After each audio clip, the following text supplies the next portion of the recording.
Kirk Frost didn't anticipate it. He was navigating the mob 1 minute, and then anarchy broke out.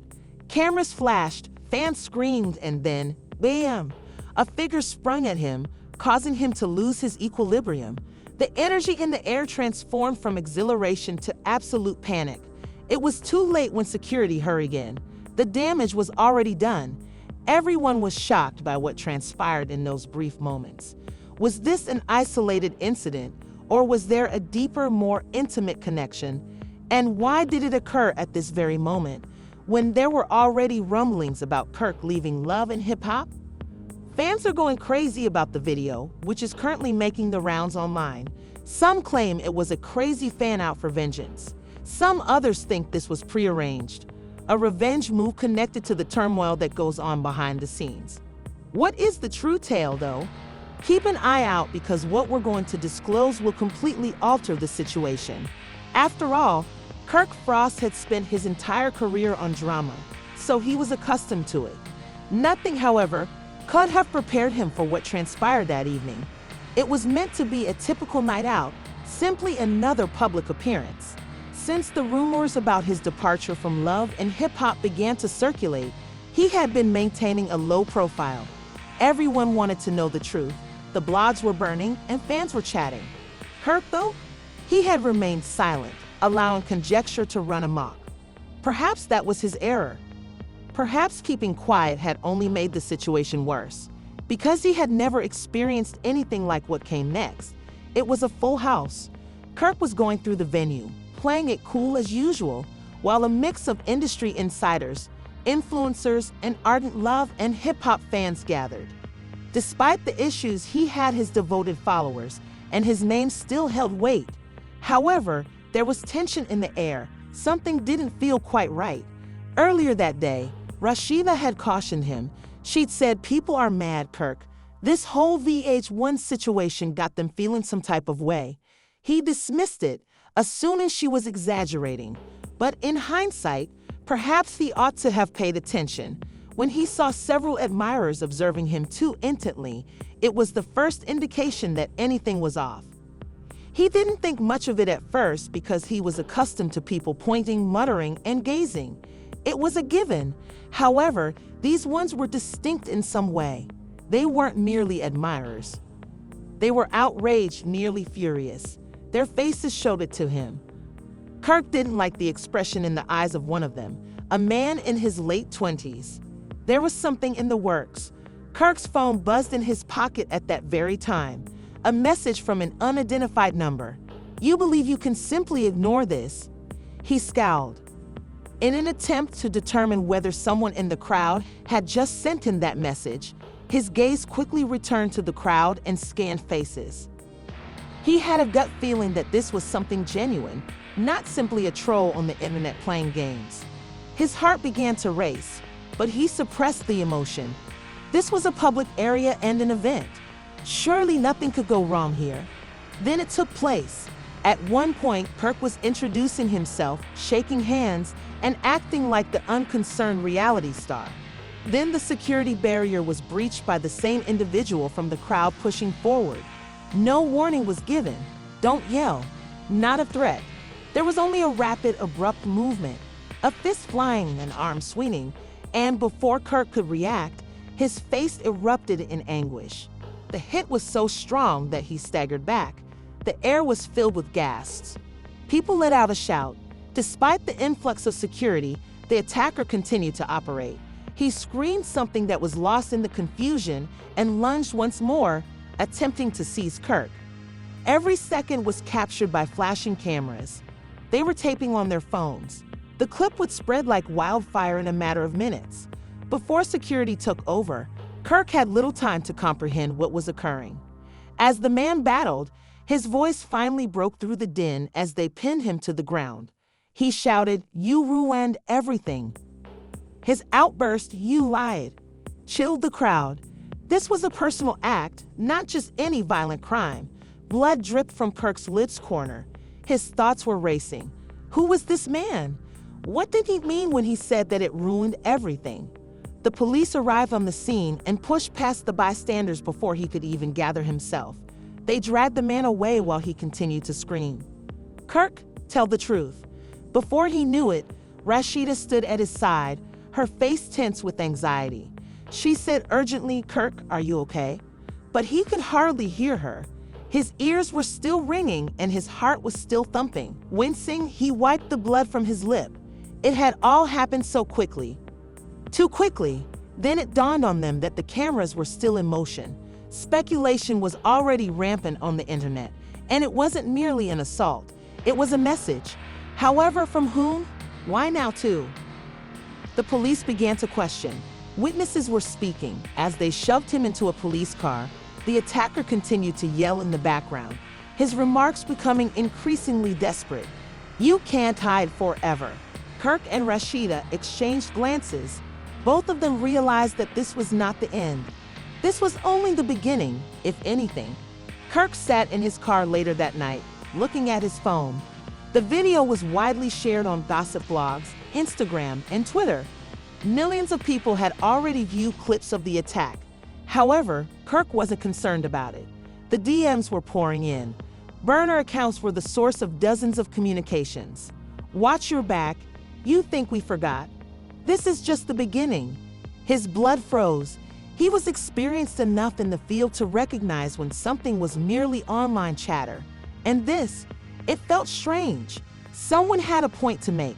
Additionally, they had issued their first warning through a public attack. A fresh message appeared. It wasn't a burner account this time.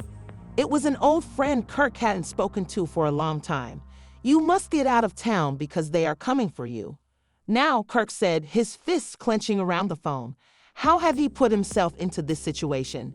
As Kirk read the message again, his hold on his phone became more firm. They're after you. You must get out of town. Right now.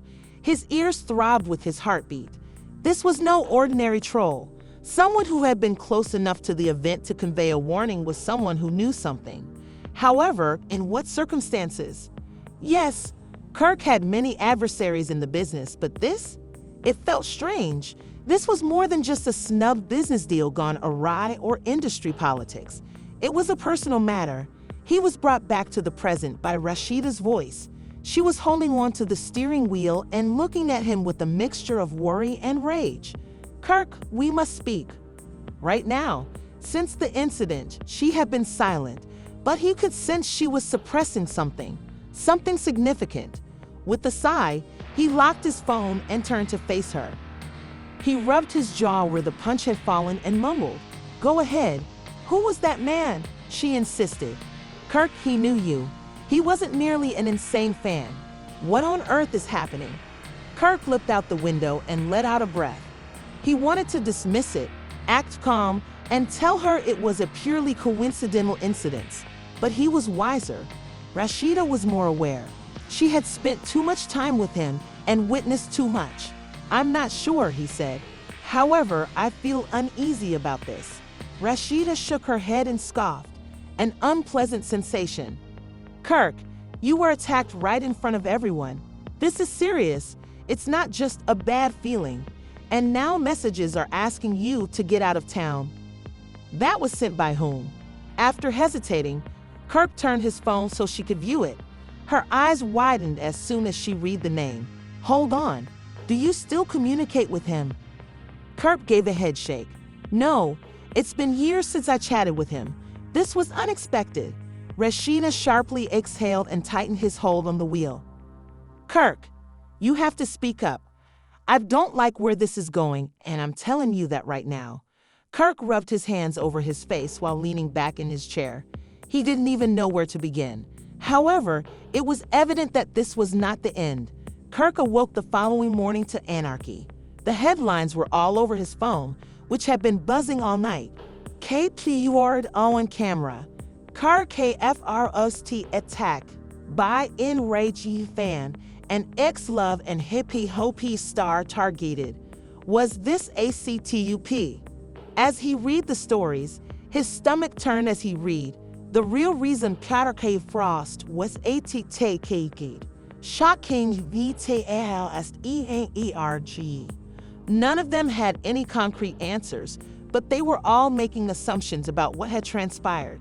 The identity of the attacker had not been disclosed by the authorities, and no formal statement had been released as of yet. That didn't stop the internet from exploding with hypotheses, though. Some claimed that the attack was a scheme of retaliation by someone Kirk had previously crossed. Others said it was a PR gimmick to keep his name in the news following reports that he had been fired. Then there were the more sinister notions, the ones that were a bit too personal. There is more to this than a fan losing control. Rumor has it that Kirk has been involved in a risky behind-the-scenes activity. The assault served as a warning. As Kirk read the remarks, his breath stuck in his throat. How were the components being put together already? How could they be approaching the truth so closely? His phone rang before he had time to consider it. An unidentified number. A beat skipped through his chest. He nearly didn't respond. However, he felt compelled to. Hey, he spoke in a raspy voice. Quiet. A deep voice then entered the clue. Low. Be calm. Too quiet almost. You need to have paid attention. Kirk's breath caught. Who is this? His query was disregarded by the voice. You believe you can simply leave, that there won't be any repercussions. Kirk felt a shiver go down his back. I have no idea what you're discussing. A sluggish laugh. Yes, you will, soon enough. The call ended. Kirk's hands trembled as he gazed at his phone. He didn't realize how bad this was. This was no mere irate fan. This was larger. This was a relic from his past, something that was now coming full circle. What's the worst? Who was tugging the threads was unknown to him. Kirk and Rashida met with the police later that day. They had brought him in to be questioned as a victim, not as a suspect. They wanted to know whether he knew the individual who had attacked him, whether he had any enemies, and whether he had ever been threatened. Kirk's responses were evasive. He wasn't prepared to reveal all. Not quite yet, but he was uncomfortable with the way the officers stared at him. They were not being honest about how much they knew. Mr. Finally, one of the detectives murmured, Frost, as he flipped through a folder of papers. Jason Carter is the name of your assailant. Are you familiar with that name? Kirk felt his blood run cold. Jason Carter. It had been years since he had heard that name. Rashida glanced at him. She sensed his response and muttered, Kirk. Kirk, however, was mute. Already, his mind was working quickly to piece things together. Jason Carter. Why him of all the people? Kirk was closely examined by the detective. We investigated Carter's past. He is not merely a crazy fan. He actually has no prior involvement in LoveAndHipHop fans. He inclined himself forward. However, he is connected to you. Kirk took a deep breath. What sort of relationship? A paper was slid across the table by the investigator. A mugshot. The visage of Jason Carter, who was older but yet recognizable, looked back at him. The detective said, he did time. And based on our information, he holds you accountable. Rashida covered her mouth in a gulp. What did you do, Kirk? Kirk's chest constricted. He was unable to breathe. He was unable to think. For everything made sense now. This has nothing to do with hip-hop and love. It had nothing to do with his termination. This was retaliation. Furthermore, Jason Carter wasn't working by himself. Under the table, Kirk's fingers balled into fists. As the detective's words replayed in his mind, the room seemed smaller, the walls closing in. He holds you accountable. Jason Carter. The name evoked memories that Kirk had long suppressed and never imagined would come to the surface. Rashida's voice was hardly audible beyond a whisper, and she continued to stare at him. What did you do, Kirk? He shook his head and swallowed hard. It isn't what you believe. The detective remained unflinching. So why don't you identify it for us? With a short exhale, Kirk wiped his face. He was aware of his lack of options. He couldn't ignore this if Jason was back, if he was threatening Kirk, or if he was prepared to assault him in public. Rashida's eyes begged for the truth as he looked at her, and then he spoke. Jason and I were buddies years back. We conducted business together, but it didn't work out. Asterisk, asterisk, asterisk, asterisk, very terrible. The investigator and his partner exchanged glances. What does bad mean? Kirk paused, his thoughts whirling. To what extent should he speak? What was he able to say? He cleared his throat. Jason was involved in an illicit activity. I told him about it. He took the fall when everything went wrong, even though I attempted to leave before it was too late. He was imprisoned. I didn't. Rashida's breathing became labored. Kirk, are you telling me? Kirk interrupted her in a quiet voice. I didn't arrange for him. However, I also failed to save him. Slowly, as though putting everything together, the detective nodded. And he's gone now, years later. And he's on his way to get you. Kirk's stomach turned over. This was more than just resentment. This was more than just a rekindle of old rivalry. This was retaliation. Kirk forced himself to concentrate even if the questioning chamber felt oppressive. He required clarification. Are you aware of his current location? Kirk's voice was tense as he asked. Leaning back, the detective tapped the file on the table. He is no longer on the grid. No known home. No recent purchases made with the credit card. The attack is the only reason we know he was in town. Kirk's mouth tightened. You're telling me that you don't know where he is. Not sure what he'll do next. The detective's gaze narrowed. That's what we're attempting to determine. However, Mr. Frost, you should exercise caution if he is truly pursuing you. What if last night was only a heads up? He gave a head shake. You might not be as fortunate the next time. Rashida took a deep breath and held Kirk's arm. We have to get out of town. Kirk gave a head shake. No, that's precisely what he desires. He wants me to be afraid. He urges me to run. I refuse to give him that. Rashida's tone faltered. This isn't a game, Kirk. In public, this man attempted to harm you. He is threatening you. What would happen if he returned? What if? She was interrupted by a jarring knock on the door. With a phone in hand, one of the officers intervened. You must see this, sir. With a frown, the detective picked up the phone and started playing a video. As they watched, Kirk and Rashida leaned in, their blood icy. It was the previous evening's security footage, a fresh perspective. The public had not yet seen it. Long before the attack, they could see Jason Carter prowling close to the venue's entrance in the poor black and white footage. It wasn't the worst part, though. The fact that he wasn't alone was the hardest part. Beside him was another figure, their face hidden by a hoodie. After a brief exchange of words, the cloaked figure gave Jason something. A tiny thing, hardly perceptible. Kirk felt sick to his stomach. Stop it. Zoom in. Kirk felt the air leave his lungs as the image cleared when the detective followed his instructions. It was a key. Rashida spoke first, her voice trembling. A key to what? Kirk remained silent. He was not required to. He was aware already. Due to that key, to his office that is, he leaped to his feet as panic swept through him. We must leave. Right now. Kirk rushed out the door with Rashida straight behind him before the detective could even react. Kirk struggled for his keys as a scary notion overcame him as they ran to the parking lot. Jason didn't even finish the idea before he sped down the road, assuming he had access to his office. Rashida's voice was wild as she grasped the dashboard. Slow down, Kirk. What happens if he remains? Kirk's grip tightened around the steering wheel. I'll handle him after that. In his heart, though, he had doubts about what he would discover upon arriving. Although the drive seemed to go on forever, Kirk's worst dread was realized when they arrived at the building.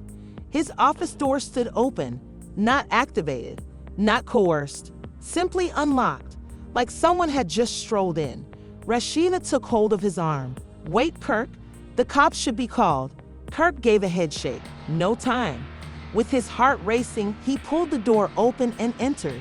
The office was oddly quiet and dark, as though someone had been looking for something. Papers were strewn all over the desk and drawers were left partially open. Then he noticed it, seated in the middle of his desk. One black envelope. Rashida let out a gasp. What is that? Kirk reached for it and swallowed hard. He opened it with shaking hands and took out a folded piece of paper. It was scribbled with 4 words in crimson ink. Kirk, this isn't over. Rashida stepped back unsteadily. He was present. Kirk's mind was racing as he tightened his jaw. Jason had gotten in, went through his belongings, left a message for him. However, what was he trying to find? What did he intend to do next? Kirk's phone chimed before he could respond to that query. One more unidentified number. He paused only a moment before responding. Hey! Quietness, then a voice that was cold. Savoring the recollections? You ought to, because you won't have anything else soon. The call ended. Kirk's breath was shallow as he stood motionless.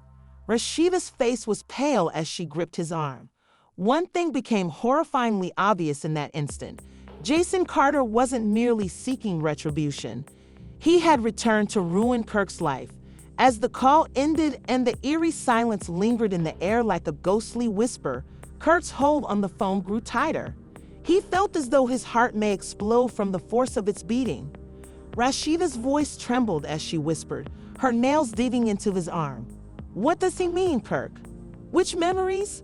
Kirk gulped forcefully, his thoughts racing. Jason wasn't merely pursuing him, he was uncovering a more significant matter that had been suppressed for many years. Jason wasn't merely making threats, as evidenced by the office break-in, the mysterious note, and the terrifying phone call. He had a game to play. Kirk wasn't certain he could win the game. The silence was broken by a harsh sound before he could respond to Rashida. There was a knock on the door. They both froze. Rashida tightened his hold on his arm. Don't, Kirk. But it was already too late. Kirk walked slowly and deliberately to the door. He went for the knob, his pulse thundering in his ears. After a moment of hesitation, he yanked it open. Nothing. There was nobody in the hallway, but Kirk saw it as he let out a sigh of relief. There was a tiny, unlabeled bundle on the ground. Rashida stepped back. Don't touch it, Kirk. Kirk, however, was unable to ignore it. He knelt down and cautiously tore away the brown paper with unsteady hands. There was a USB drive inside. After exchanging tense looks with Rashida, he went to his laptop and plugged it in. A single video file appeared on the screen, and his breath caught. No title, no explanation. A timestamp from earlier that day, that's all. After just a moment's hesitation, Kirk clicked on it. The video started to play, and what they witnessed chilled them to the bone. The video was security footage of their home. Rashida's hands flew to her lips as she gasped. Oh my God. The camera wasn't theirs because the video displayed their house's front from an unfamiliar viewpoint. It had been planted by someone. They had been observed by someone. Watching Rashida and himself leave the house earlier that day made Kirk's stomach turn. Shortly after they had pulled away, a figure entered the picture. Jason was the one. He didn't have a mask on. The shadows were not where he was hiding. He desired their presence. He approached their front door and gave the handle a try. It was secured, but he did something considerably more evil than break in. He looked at the camera. He grinned as well. Then he moved his lips, leaning forward, but there was no sound. For them, simply just quiet words. Kirk gazed at the screen, his hands shaking. Are you able to read his lips? What is he saying? Rashida hardly raised her voice above a whisper. You ought to have allowed me in, he says. They came to a horrible realization. Kirk's office had not been broken into by Jason. He had visited them at home, awaiting, observing. Kirk's whole body went rigid as he slammed the laptop shut. That's all. We're heading out. Rashida immediately reached for her bag. Where exactly are we meant to go? Kirk's jaw tightened. He won't find us somewhere. With paranoia gnawing at them at every turn, they hurried out of the office. Kirk sensed that someone was observing them. Was it Jason? Did he have an advantage already? Rashida clutched her phone as they climbed into the car and drove away. I'm going to call the police. However, her phone vibrated as she was dialing. A fresh message from an unidentified number. She opened it slowly. Her blood froze. It was a real-time picture. Among them, captured a few seconds ago, from within their vehicle. With a choked whisper, Rashida hung up the phone. He's present. Kirk's hand gripped the steering wheel more tightly. His mind raced, turning his knuckles white. How? Where? Then a car smashed into them from behind before he could respond. Tires squealing, the force sent them skidding across the road. As Kirk struggled to steer the car, his heart thumping in fear, Rashida shouted, "One more hit, and yet another." Jason wasn't only trailing them, he was pursuing them. Kirk tried to swerve into a side street by yanking the wheel, but the other car persisted. They were stuck, confined. There was nowhere to go. Crash. They went into a tailspin after the last impact. The world was turned upside down before Kirk had time to brace. The glass broke. The metal crushed. Then, darkness. As Kirk gradually recovered awareness, the first thing he heard were sirens. His vision was fuzzy and his head ached. Rashida, he twisted his head, panic rushing through him. Rashida? She was moaning as she sagged against the seat. Kirk's body ached as he attempted to move. They remained in the vehicle. However, where was Jason? At that moment, the wreckage was illuminated by flashing blue and red lights. Officers shouted as they hurried towards them. As paramedics surrounded them and inquired about their well-being, they were dragged out of the vehicle. Kirk wasn't paying attention, though. He was looking about. Jason had left. The earlier detective showed in with a sullen expression. "Mister, you're fortunate to be alive, Frost." Kirk's voice sounded raspy. "Did you manage to capture him?" The detective gave a headshake. "By the time we arrived, he had left. But we'll track him down." Kirk's fists clenched. That was what he hoped. But he knew the truth in his heart. Jason wasn't finished, and when he returned the next time,